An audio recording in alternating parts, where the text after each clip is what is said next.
நம்ம பசங்க வளர்ந்து வரும்போது, நம்ம நண்பர்களை பார்க்கும்போது, நமக்கே எது குறைன்னு பார்க்கணும். போட்டிருக்கக்கூடிய உடையில் அல்ல, நாம் போடக்கூடிய மேக்கப்பில் அல்ல, நம்ம வச்சுருக்கக்கூடிய பைக்கோ வீடோ பொருளோ எல்லாம் அல்ல.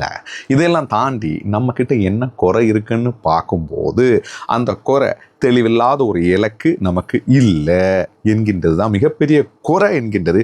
எப்போ நீங்கள் ஏற்றுக்கிறீங்களோ, எப்போ அதை உணர்றீங்களோ, எப்போ அது ஒரு வைராக்கியமாக எடுத்து அதில் வேலை பண்ணுறீங்களோ, எப்போ பசங்களுக்கு அதை ஒரு தீனி மாதிரி, எப்போ பசங்களுக்கு அது ஒரு மருந்து மாதிரி, எப்போ பசங்களுக்கு அது ஒரு வாழ்வியல் கலை என்று நீங்கள் சொல்லி கொடுக்குறீங்களோ, நீங்கள் அதை ஏற்றுக்கிறீங்களோ, அப்போ மாறுமுங்க என்னது வாழ்க்கை.